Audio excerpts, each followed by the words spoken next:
O nosso trabalho de Terapêutica Médica 2 é sobre terapia antitérmica na urgência. Primeiramente, é muito importante diferenciar a febre da hipertermia. Na febre, o ponto de ajuste térmico hipotalâmico aumenta e os mecanismos de controle térmico intactos são mobilizados para elevar a temperatura corporal até o novo ponto de ajuste. Já na hipertermia, o que acontece é uma falha nos mecanismos de controle térmico. Essa distinção entre febre e hipertermia é muito importante para a terapêutica, pois na hipertermia é usado métodos de resfriamento físico para dissipar o calor. Já a febre são usados fármacos que abaixam o ponto de ajuste térmico, e esses fármacos são chamados de antipiréticos. Os antipiréticos são compostos pelas ANEs, que é uma sigla que abrevia o termo anti-inflamatórios não esteroides. Eles são também analgésicos e anti-inflamatórios, com exceção do paracetamol, que no caso ele é mais analgésico do que anti-inflamatório. Os antipiréticos mais utilizados são aspirina, dipirona, ibuprofeno e também o paracetamol. No controle da febre, todos esses fármacos possuem igual eficiência clínica. Os ANEs compõem um grupo heterogêneo de compostos que consiste de um ou mais anéis aromáticos ligados a um grupo ácido funcional. Além disso, são ácidos orgânicos fracos. Nessa tabela temos a classificação dos ANEs. Essa classificação ela se dá pela derivação da substância. Para compreendermos o mecanismo de ação dos fármacos que reduzem a febre, é necessário entendermos brevemente o sistema responsável pelo controle de temperatura corporal e, posteriormente, o mecanismo da febre.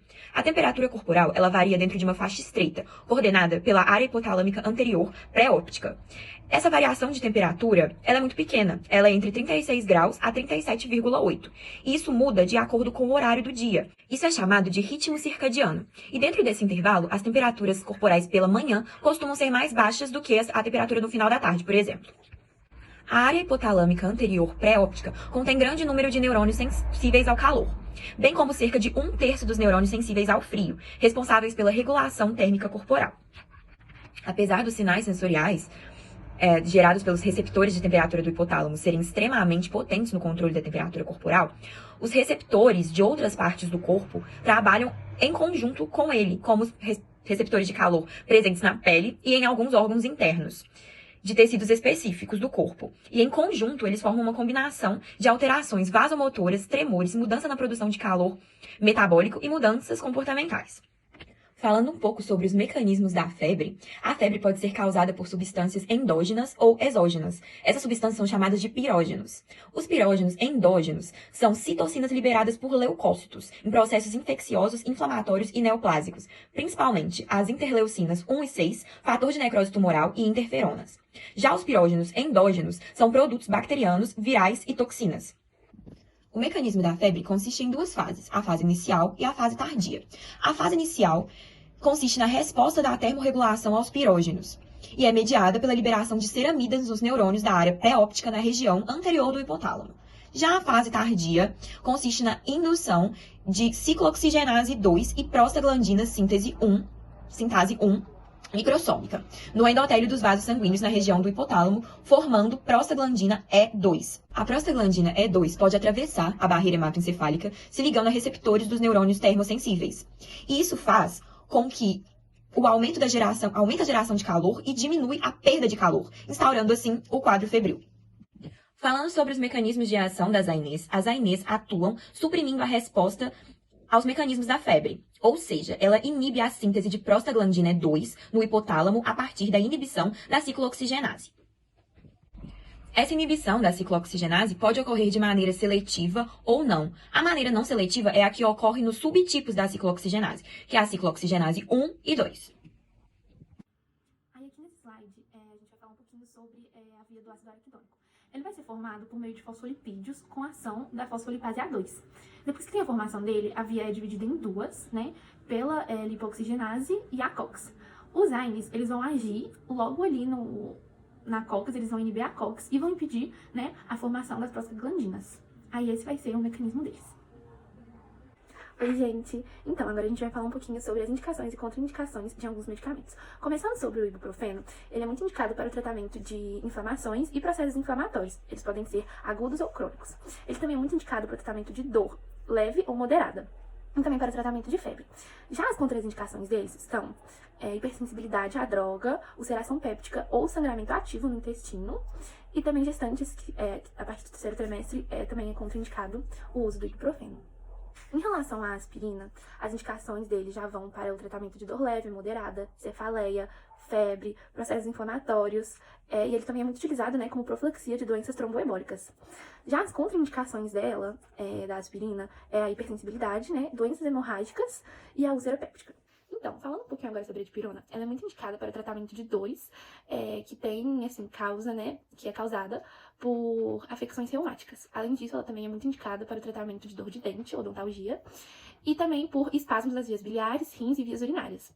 Além disso, ela também pode ser utilizada caso o paciente esteja apresentando um estado febril. Já as contraindicações, hipersensibilidade à droga também, e algumas enfermidades metabólicas. Em relação ao paracetamol, as indicações desse medicamento é cefaleia, odontalgia, dor de dente também, febres leves a moderadas. E já as contraindicações tá, a hipersensibilidade da droga. E agora falando um pouquinho sobre os efeitos adversos desses medicamentos, eles vão variar de leve a moderado. E aí a gente tem aqui como, por exemplo, a irritação gástrica. A irritação gástrica, ela vai ser causada devido à inibição da COX-1. Né? E o que acontece? Essa inibição faz com que haja um comprometimento na síntese de prostaglandina. A prostaglandina, ela atua, né, na produção de muco. Esse muco que irá revestir e proteger o estômago. Então, sem esse muco, ele fica desprotegido, né, e mais, assim, susceptível a uma irritação. Já em relação ao fluxo renal, ele vai ser bem comprometido também. Isso vai acontecer devido às prostaglandinas, PGE2 e a PGI2. Como elas vão ser inibidas, né, vai ter uma diminuição da vasodilatação que vai causar, né, o comprometimento nesse fluxo renal. E em relação ao sangramento, né, tem uma tendência de ter um prolongamento de sangramentos. Isso vai acontecer, né, por causa que a função plaquetária é mediada pela COX e ela vai ser inibida. Então, gente, agora falando um pouquinho sobre como esses medicamentos vão ser administrados, a gente tem aqui o paracetamol, ele tem disponibilidade em comprimido revestido e em gotas. O comprimido revestido, ele é de via de uso oral, e a gente tem ele de 500mg e 750mg. O de 500mg, ele vai ser administrado, ele pode ser administrado 1 ou 2 comprimidos de 3 a 4 vezes ao dia. Já o de 750, apenas um comprimido de 3 a 5 vezes ao dia, sendo que a dose diária recomendada são 4.000 miligramas, né? Não podendo ultrapassar 1.000 miligramas por dose, né? Intervalo de 4 a 6 horas, dentro de 24 horas. Já o paracetamol em gotas, né, ele também é via do uso oral, e ele vai ser administrado de 34 a 55 gotas, e pode ser administrado de 3 a 5 vezes ao dia. A dipirona, ela tem disponibilidade tanto em comprimido revestido, quanto gotas e também solução injetável. Em relação à dipirona de comprimido, são de 1 a 2 comprimidos de 500mg ou apenas um comprimido de 1.000mg até 4 vezes ao dia. Em relação a gotas, o de 500mg por ml são de 20 a 40 gotas, no máximo 4 vezes ao dia também, e o de 50mg por ml são de 10 a 20 ml, no máximo 4 vezes ao dia também. A solução injetável é de 2 a 5 ml até uma dose máxima de 10 ml. Né? A administração dele tem que ser lenta e sem exceder 500mg de dipirona por minuto. O ibuprofeno, a gente tem ele disponível em comprimido revestido e também em gotas, né? Em relação ao comprimido, a gente tem ele de 200mg, 400mg e 600mg. E o de 200mg são de 1 a 2 comprimidos, 3 a 4 vezes ao dia, com intervalo mínimo de 4 horas. E não pode exceder mais do que 6 comprimidos ao dia. O de 400mg é um comprimido de 6 em 6 horas ou 8 em 8, né? Não podendo exceder 2.400mg por dia. E o de 600mg, né, um comprimido de 3 a 4 vezes ao dia, não podendo exceder 3.200mg ao dia. Em relação ao ibuprofeno em gotas, né, a gente tem uma dose de 500mg por ml ou 100mg por ml. O de 50mg por ml são 40 gotas, que vão se igualar a 200mg, e pode repetir isso no máximo 4 vezes em 24 horas.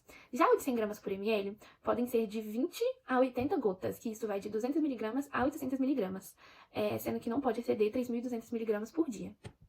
E por último, nós temos, né, a administração da aspirina. Ela tem apenas em comprimido revestido, né, via oral, e a dose dela são 500mg, apenas um comprimido de 4 em 4 horas ou 6 em 6. E essas são as nossas referências. Espero que vocês tenham gostado. Muito obrigada pela atenção.